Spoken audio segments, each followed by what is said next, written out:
Good morning. It is 10:21, 86 degrees.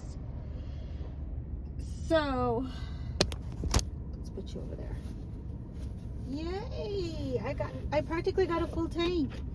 I just put gas for $20 and I got a full tank. Praise the Lord. So I was listening to Ringo this morning, the one I've been disagreeing with about Cassie and Diddy. Anyway, I don't always agree with this man with everything that he says, but today I heard his video. I guess he did it early this morning or maybe yesterday, I don't know. He was talking about purpose, and that's something that my pastor has taught about a long time ago, with the scripture that without vision the people will perish. And it is very true. That is something that I'm been going through, and I continue to go through. Hang on, you all. Every time I want to start recording myself, there's always something going on. I'm barely leaving the gas station and everybody's coming in. It's because the gas is really good right now.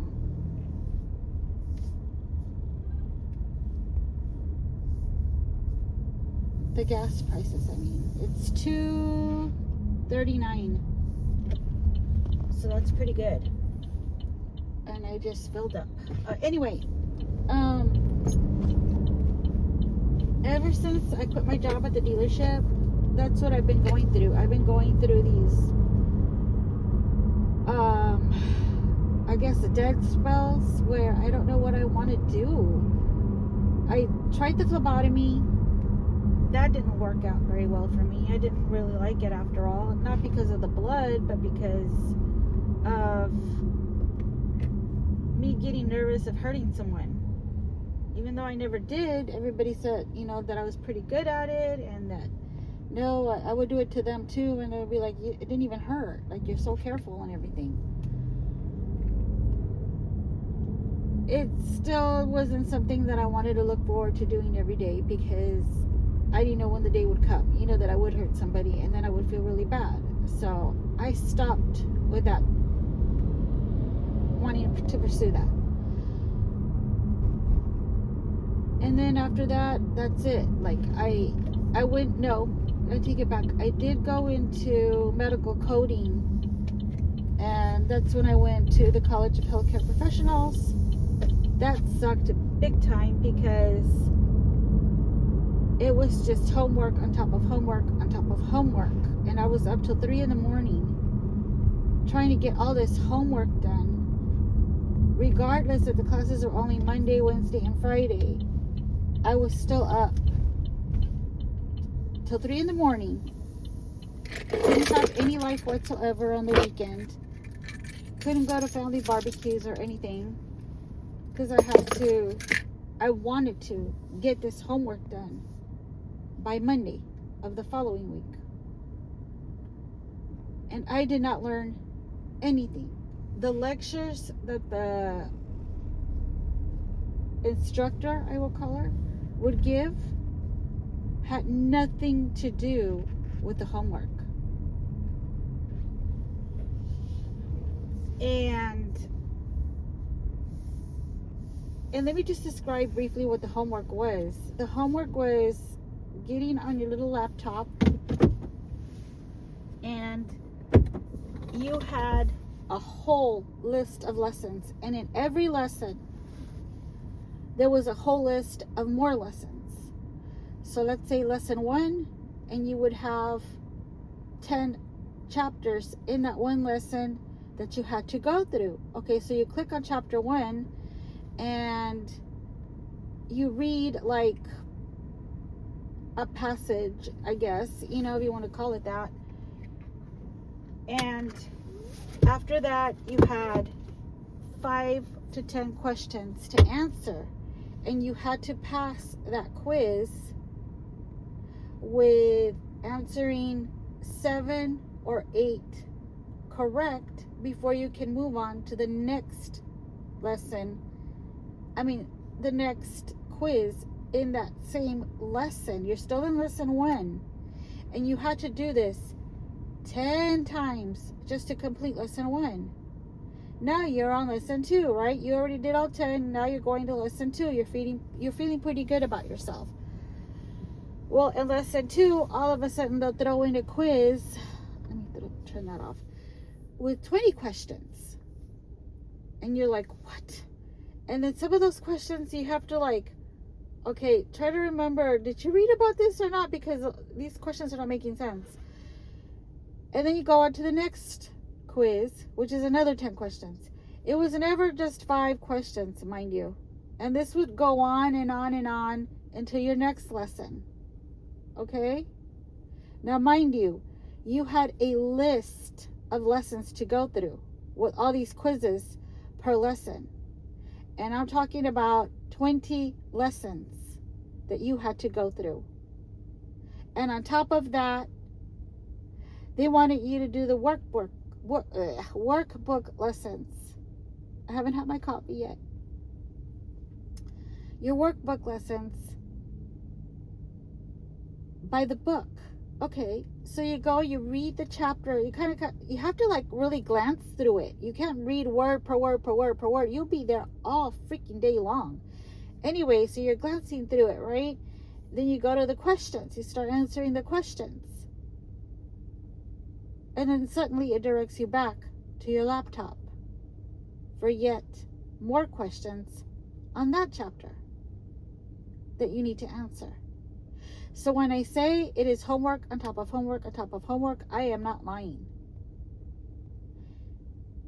After 2 weeks of doing that, I went to financial aid, and I told them, how much am I going to owe if I were to not attend anymore, if I wanted to withdraw? And they're like, but why do you want to withdraw? I said, this is 2 weeks of madness. It may have been a little bit longer. It may have been about a month that I was there, not just 2 weeks. Long story short, they told me I wouldn't owe anything if I withdrawed right then and there, because it was still in the process, whatever you call it, phase. And so if I would have stayed there after that month, then yeah, I would have owed 12 grand, whether I went or not. So I'm like, okay, I would like to withdraw. And they're like, but why? Are you sure you don't want to think about it? Da, da, da, da. And I'm like, I'm not learning anything. I'm not learning anything about coding.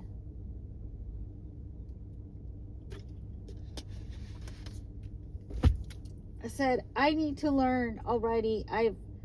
This is a 9-month course. And after those 9 months, I need to spend about a month or 2 at a job site volunteering so that I can complete my hours. And I have not learned anything.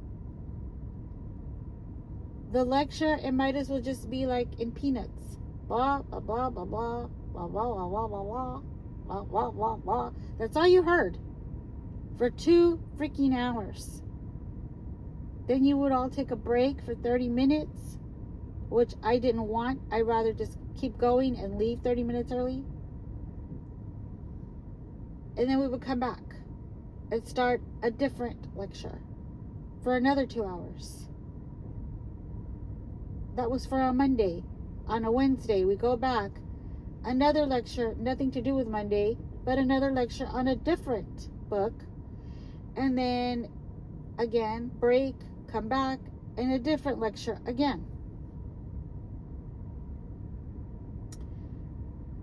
I did very good in the first 6 weeks when we were all in one classroom. We were going over anatomy, and I forgot what else it was. I think terminology, and I did really good there. I flew through that class. But once we got into that coding, you're in a classroom with other students that were there 6 weeks before you. They already went through the first 6 weeks of anatomy and terminology. They're more advanced there already. So you're starting out with people that have already been there.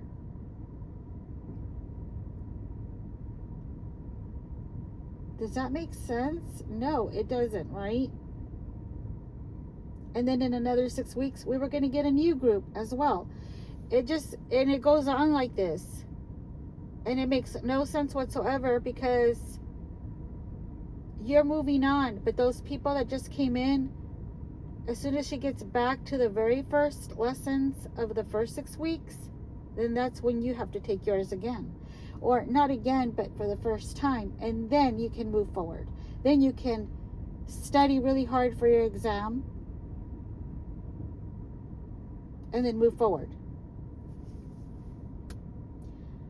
Yeah, this just wasn't for me. Now, I don't know about the other classes. I've heard good things about the other classes. Like medical assistant, dental assistant, sonography, what was the other, LMRT, I believe, where you do x-rays and you do medical assisting, I believe. You do both. It's kind of like a fusion class, but don't think you're going to make that much more. You're not. But anyway, there's a lot of people that'll be, oh, it's in demand. But then I heard a lot of people coming back to school because they couldn't get a job. The hospitals were already set with their staff. They didn't want any new people. You could do your hours there, but they didn't want any new people. And with that particular program, you could only get a job at a hospital. You couldn't work at a clinic. They don't do x-rays at a clinic. They always refer you somewhere else. So, and then those jobs down here don't pay very well. They start you out like maybe $9, $10 an hour. So, as I'm saying, it doesn't pay off, because you end up owing the school anywhere from $12,000 to $18,000, and you're paying for the rest of your life. You really are. That is with financial aid, because it is a private school and you're only going for this amount of time. Financial aid says, oh no, sorry, we cannot cover the whole tuition. We can cover this much, but you're going to have to cover the rest. And how do you cover the rest? Oh, you just get $50 payments while you're going through school, so it can kind of bring that balance down. Now, it could be $50, but the more you give, the better for you, because that way it'll really bring that balance down. And you only owe this much to the school, and then after a month, then you start paying back your financial aid. The $18,000 that you owe, yeah, you'll start paying that. Yeah, how is that good? So if you're thinking about going to this private school, that's up to you.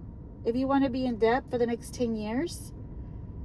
But honestly, I would encourage you more to go to South Texas College, because there it's per semester. You pay your full tuition. You take your classes, you pass them.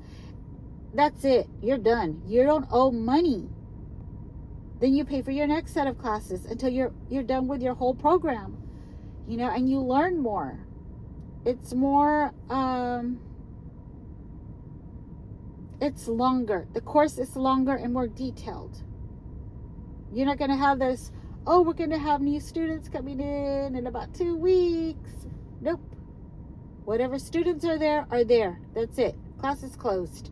No more entries, So, in the long run, it is better to go. It's not a community college anymore either. It is considered a college. It is better to go to South Texas and then get your credits, and they are transferable, to go to UTRGV. Okay? I really encourage that. Do not go to these private schools because you're thinking, oh, well, in 9 months, I will have my certificate and I will have a career. It's not a career. It is a job. It's a job.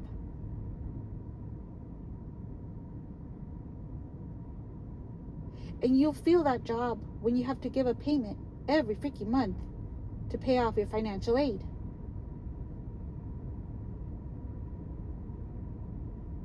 So back to the purpose. I withdrew from that school and I found myself once again not fulfilled. Now, something that Ringo said was like, you're going to go through life. When you don't have a purpose, you're going to go through life dying a slow death. He is correct. That is exactly how I feel. Like I am dying a slow death. My life is on repeat. Wake up, make breakfast, take my son to school, do house chores, wash, go pick up my son, go to the grocery store, things of that nature. It is on repeat every day. Going nowhere.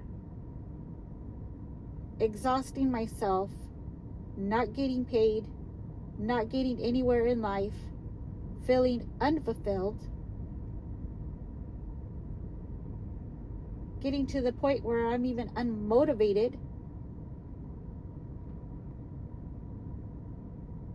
I had a doctor's appointment today at 1:30. I called him this morning and I said, I'm going to have to reschedule. Why? I didn't tell them this, but why did I have to reschedule? Because I did not feel like going. I was already there last week to give him blood, and I'm like, screw it. I'm not going to go again this week. This is my life, going to the doctor all the time? No, I'm not going. And I'm going to be real with you all. I had a conversation with God 2 days ago, and I said, you know what, God? Whatever happens, happens. I'm ready. I am not going to spend my life going to the doctor. I feel fine right now. But once you go to the doctor, oh, you have da-da-da-da-da, or your blood sugar, or da-da-da-da, and your liver, and your kidneys, and your pancreas, and da-da-da-da-da-da. They get you all worked up.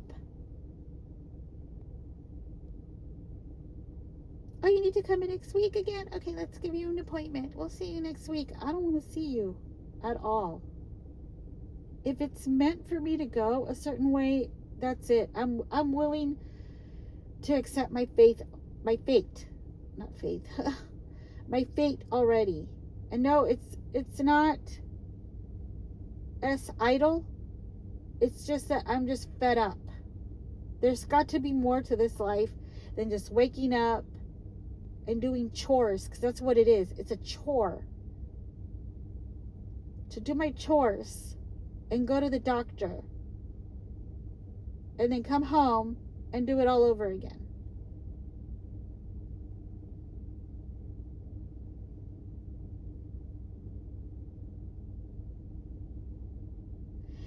And so I was even telling my husband, I said, I don't even know why I am here. Why am I here? So many people do not like me. I'm not saying they hate me, but they don't like me. Some of those people are your family. Some of those people are my family.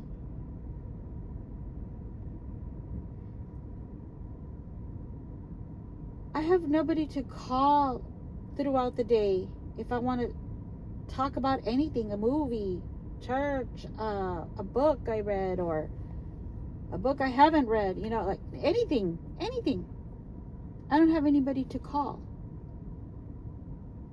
The only person that I really talk to is my husband, and he's not approachable. He is not into conversation. He doesn't know how to communicate, and he's very detached. Very detached. He is the most detached person that I have ever met in my entire life. He has no emotion. At least not for me. When it comes to somebody else going through something, oh, he'll feel bad.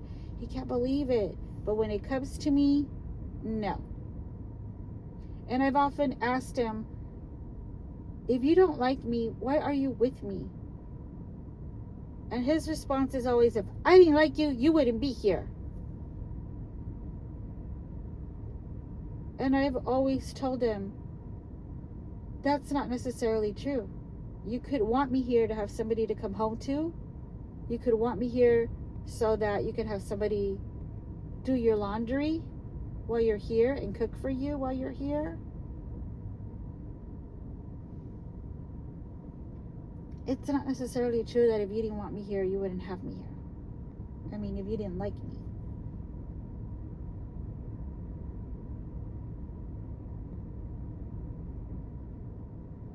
And then it turns out into an argument where it's all about him again. Oh, well, if that's the way you think, then I'll just do my own laundry and my own cooking when I get home.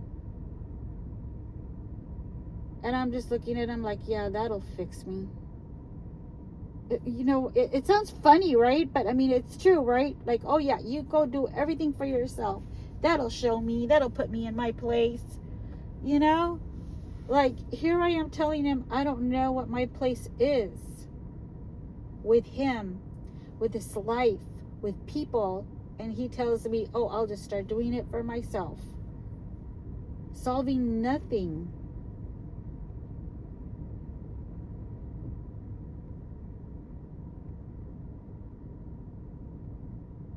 I've taken those career tests to see where I fall into, and it all says caregiving, childcare, what's the other one? Something that I'm like, hell no. I forgot what it was. What was it? Damn, I can't remember right now, but it's all things that I do not want, that I despise. So then I go on ChatGPT. What career would best fill me? Like, what should I do? And it'll give me another quiz, and I'll be like, okay, I'll take that quiz, and that quiz tells me customer service. That's it. That's what it told me. And I'm like, I despise customer service. I did it for over 10 years. I despise customer service. I despise customers. I do not like to work with customers. I already did my time. I don't want to do it anymore. And so then I was thinking on the way to the market right now, I was like, what do I like to do? Did I ever find out what I like to do? And then all of a sudden, the Lord took me back to when I was a little girl. And I was writing stories. And I was cutting off those magazine pictures to put and paste on a piece of paper, and then put my story that I wrote in there, in between those papers, because that was my cover.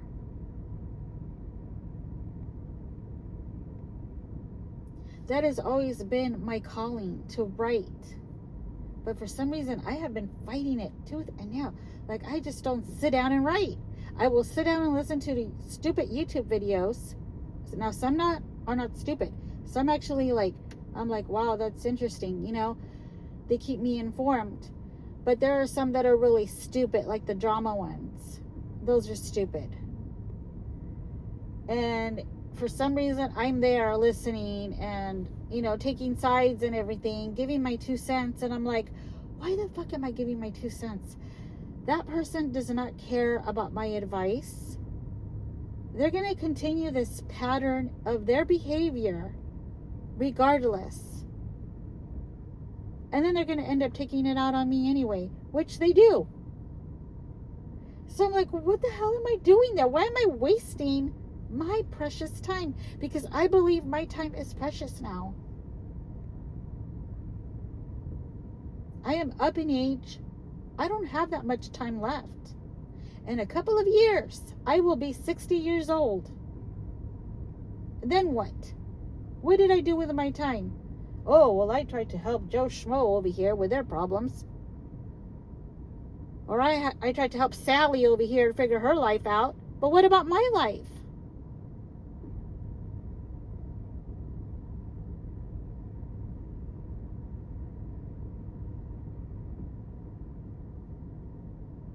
And I'm sure a lot of you have felt that way. I know that I am not the only one.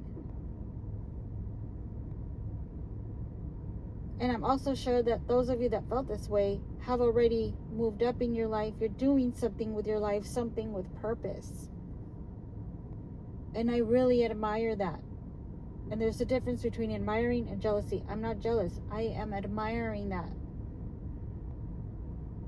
I love that. Some of you all are building homes. I love it. Some of you all are painting. I love it. Some of you all are preaching the gospel. I love it. I love all that. And I wish with all my heart to be in that place that you are. But I have no idea how to get there anymore. I have been in this hole, I call it, for years. I've been praying about it for years, and I find myself in the same place every year.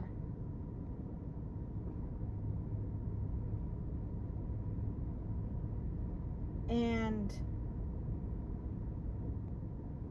like I said, I am left now with what is my purpose in life? Why am I here? And if I'm not good to myself, I can't be good to anybody else. If I'm not good to anybody else, then why am I here? And I've asked that question to God over and over and over. And I know that my children will be in a better place too, because they're already adults. One of them lives just a couple of doors away from me, with his girlfriend, with his family. I know he'll be just fine. My older son can go live with his dad and his stepmom, who he does get along with, by the way. And maybe he will go further in life other than just working at a fast food restaurant where he works, instead of just making it paycheck by paycheck.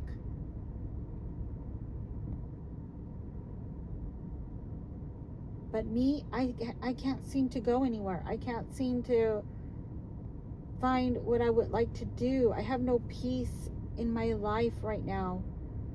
I had it at one time, and I started to think back. When did I have peace? And the time that I had peace for a while, for a long while, was when I was a single mom with my 2 kids when they were little. I would go to a crummy ass job at the dealership that paid me nothing, and I was on government assistance. I was on housing and SNAP. It was called food stamps back then. It wasn't called SNAP, but now it's called SNAP, like, oh snap, I need food, you know. But I was doing that, and yet somehow I managed to pay my bills. I managed to pay my rent. And let me tell you all, I will say it again, housing does not pay all of your rent. Those of you that are delusional thinking, oh, well, housing pays all her rent. No, not even half. It's all based according to your income. They wouldn't even pay half of my rent. They would pay $200. That's it. I had to pay $500 out of my pocket. Yes, the $200 would help, but I had to pay $500. And if I dare worked overtime 1 week, they took it that as permanent. She's working overtime for the rest of her life. We need to up her rent another $100. And that's what they would do to me. Anyhow, I wasn't all that, but I would pick up my kids. I would make dinner, get them bathed, put them to bed, get a little time to myself, and then do it all over again. And I would have to wake up like around 6 o'clock in the morning. Every day. There were times when I would feel so freaking tired that I would even cry in the morning. I'd be like, I can't do this, God. I can't do this today. And he got me through those days. And then I would get to work sometimes, and they were ready to be a customer. They were ready to bitch me out because, oh, they didn't get their free oil change. Oh, they haven't gotten their plates yet. Oh, this, oh, that. It was always a customer complaining about something before anybody else even got there. I was the first one there because I had to be the first one there. Other than service. Let me take that back. Let me correct myself. Other than the service department. but the service department would just bring them over to me. Anyhow, but the best part was feeling accomplished at home with my kids, seeing their happy little faces, hearing them laugh, hearing them fight with each other and then make up, and getting along and laughing together. And we would have movie night on Fridays. I would get a pizza and we would watch Netflix on Fridays. And those were the best times of my life.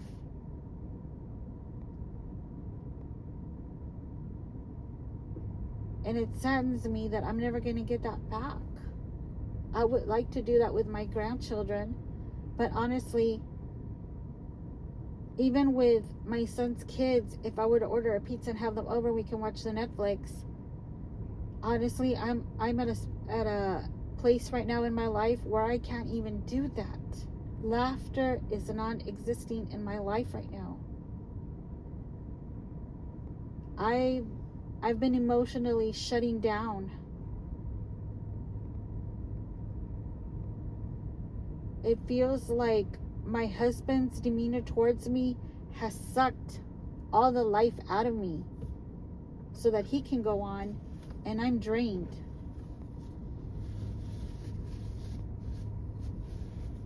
And who knows, maybe he feels the same way about me. He certainly tells me a couple of words here and there and calls me names here and there, so maybe he does feel that way about me as well. However, I don't feel the need to call him names. Because whenever he does that to me, I feel like he's just projecting. And so I'm like, you know what? You're not even worth me calling you a name. Like, you already know. When you know, you know. And,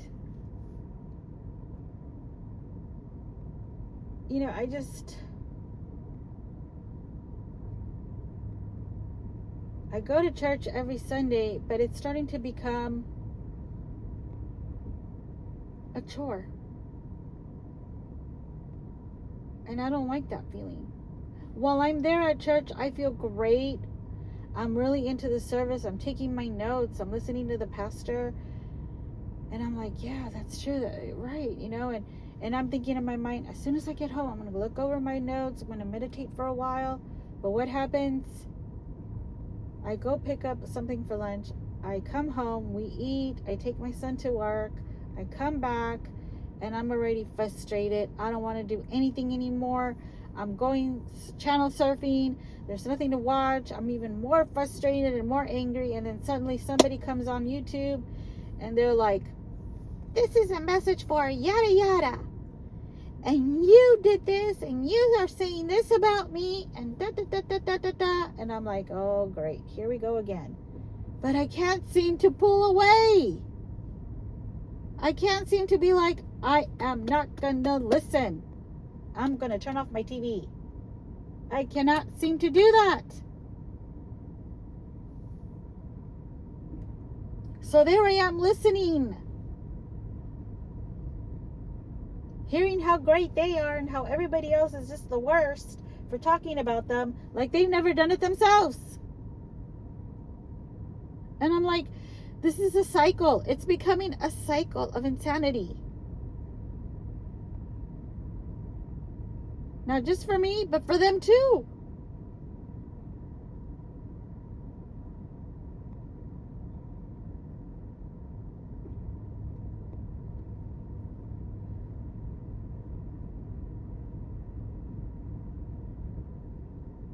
I've even thought about doing OnlyFans, to be honest. I've thought about doing OnlyFans. And I'm like, but what part of my body am I going to show? Really? Who's going to pay me for me to show this part of my body? I can't even show my hands. My hands are so dry now and nasty. I used to have really pretty hands. Otherwise, I would show my hands. And my feet are out of the question. Don't even ask about my feet. But that's how desperate I am to find a purpose. Some of you confuse that with attention seeking. You just want attention. I think you just want attention. No, no. What I want is my purpose. And you're just like all these other people that are just trying to suck me down by telling me this is what you want when you don't even know me. You don't know what I want. You don't know what I'm seeking. You don't know what makes me happy. All you know is someone that you used to talk to for a very brief moment, or somebody that would chat in your chat. That's it. That's all you know. And unfortunately, other people that follow you follow along with you without even getting to know me. And I don't need to waste my time with those people. I don't. If they already made up their mind about me and they're agreeing with you, with your negativity about me, your judgment about me, I don't need to try to convince them otherwise, because that's a waste of my energy. That is putting my energy into something negative, which I'm trying not to do. I am trying to stay on the positive. I'm trying very hard.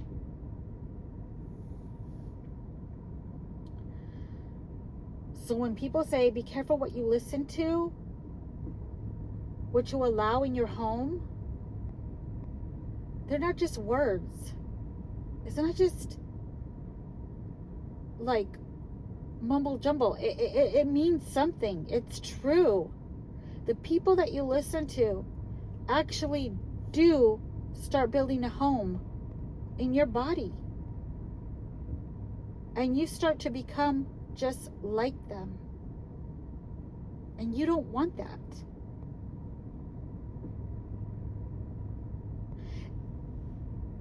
And they'll speak nothing but negative in your life. And you don't want that either.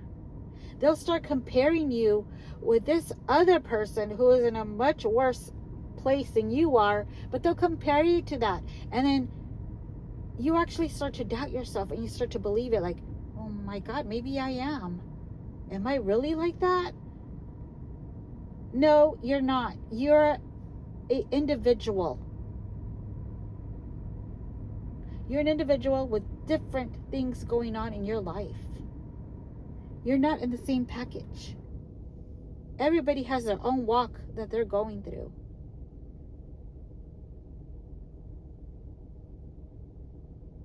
And for anyone to say something like that, they're just projecting. They're just projecting onto you. Just watch them. Watch how they act. They're telling you everything that they are.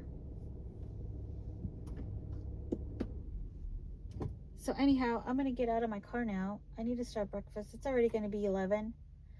And honestly, I'm not even hungry. But I'm just going to make it for my son, you know. And maybe I'll get hungry.